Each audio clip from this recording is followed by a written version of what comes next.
Hello ધોરણ 11 કોમર્સના વિદ્યાર્થી મિત્રો, એકાઉન્ટમાં 12 માર્કનો દાખલો એટલે કે વાર્ષિક હિસાબ. જે દાખલાનું નામ સાંભળીને કોમર્સ વાળાની લાલ પીળી થતી હોય છે, પણ હું તમને હમણાં 1 થી 1.5 મિનિટમાં આની એન્ટ્રી કઈ રીતે મારવી હું તમને શીખવાડી દે. આઈએમપી દાખલા જોઈ લો, ઉદાહરણ 24 થી 27 ને સ્વાધ્યાયનો દાખલા નંબર 6 થી 11.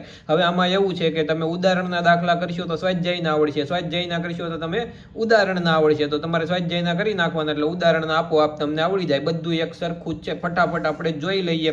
સૌથી પહેલા તો તમને ખબર હોવી જોઈએ આપણી રકમમાં તમને શું આપ્યું હોય, કાચું સરવૈયું આપ્યું હોય. રકમમાં તમને શું આપ્યું હોય, કાચું સરવૈયું. તો કાચા સરવૈયાની ઉધાર બાજુ તમને શું આપ્યું હોય, ખર્ચ. જમા બાજુ શું આપ્યું હોય તમને, આવક. તો આપણું જે નફા નુકસાન ખાતાનો નિયમ શું છે કે ભાઈ ઉધાર બાજુ ખર્ચ લખવાનું, જમા બાજુ આવક લખવાની. તો આનો મતલબ શું થાય તમને ખબર છે કે કાચા સરવૈયામાં જે ઉધાર છે એ આપણે નફા નુકસાનમાં શું કરવાનું છે, ઉધાર. કાચા સરવૈયામાં જે જમા છે એ આપણે નફા નુકસાનમાં શું કરવાનું છે, જમા. જો તમે આવી રીતે એન્ટ્રી મારશો કે કાચા સરવૈયામાં ઉધાર તો નફા નુકસાનમાં ઉધાર, કાચા સરવૈયામાં જમા તો નફા નુકસાનમાં જમા. આવી રીતે એન્ટ્રી મારશો તો તમારો દાખલો આમ સરળ થઈ જાય. તમારે જોવું છે, ચેક કરવું છે.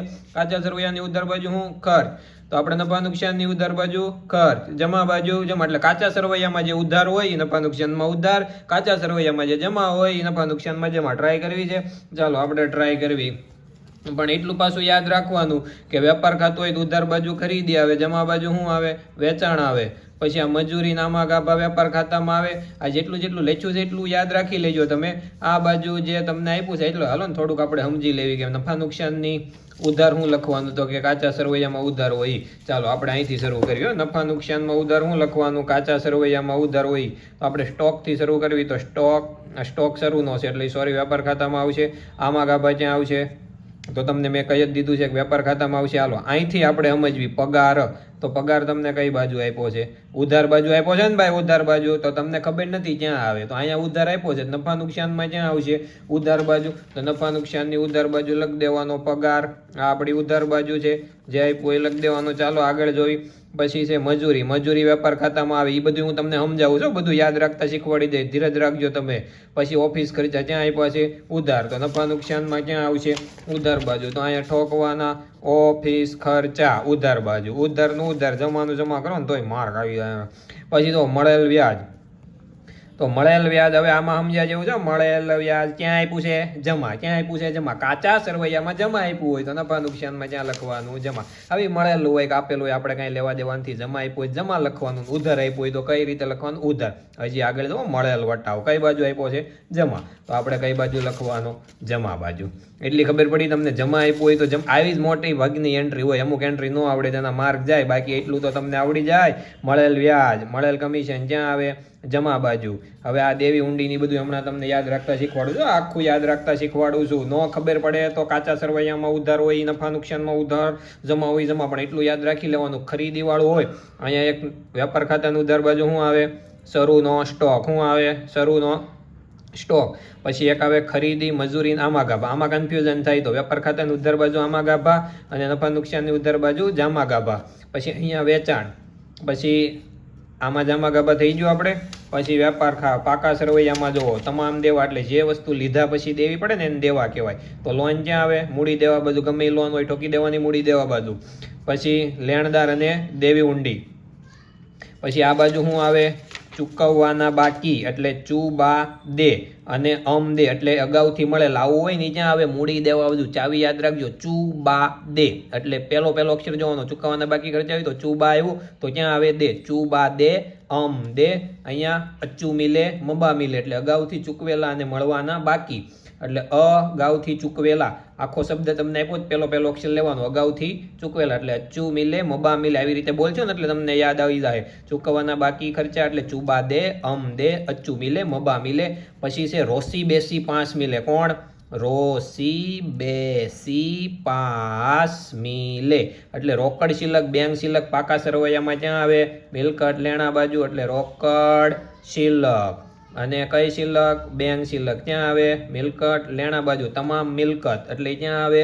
મિલકત લેણા બાજુ. નામ જોઈને ખબર પડે ને મિલકત કહેવાય ભાઈ, તો ક્યાં આવે? મિલકત લેણા બાજુ. બાકી જે ન ખબર પડે એ ઉધાર આપ્યો એ નફા નુકસાનની ઉધાર, જમા આપ્યો એ નફા નુકસાનની જમા.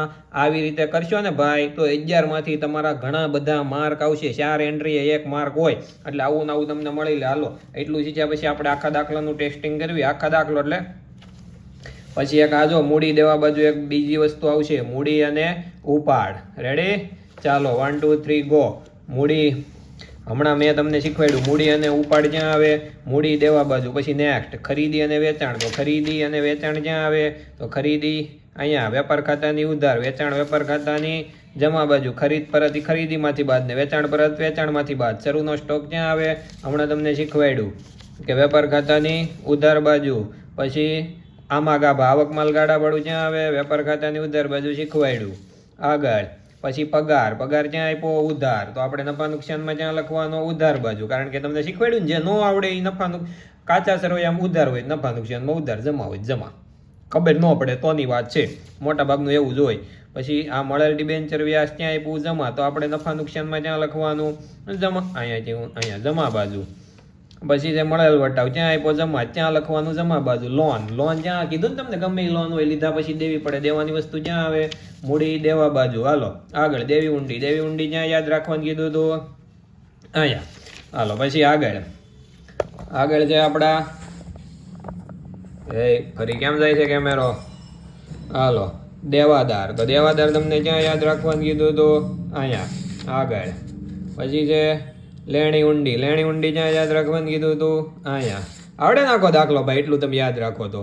પછી ચૂકવવાનું બાકી ભાડું. તો પેલો અક્ષર લેવાનો દે, એટલે ચૂકવવાનું બાકી ક્યાં હતું?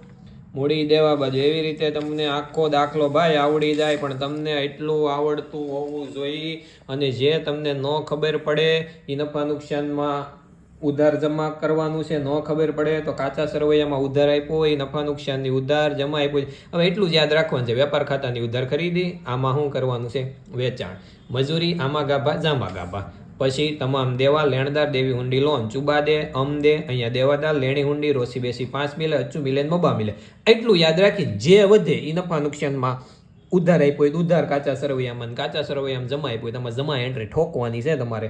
એટલે તમને 100% વાર્ષિક હિસાબ આવડે. એન્ટ્રી મારતા તો આવડે જ ભાઈ, પૂરેપૂરા માર્ક ન જાય, 5 થવાનું આ આઈડિયા છે. તો ફટાફટ તમે તમારા મિત્રોને આ વિડીયો શેર કરી દેજો. જય હિન્દ.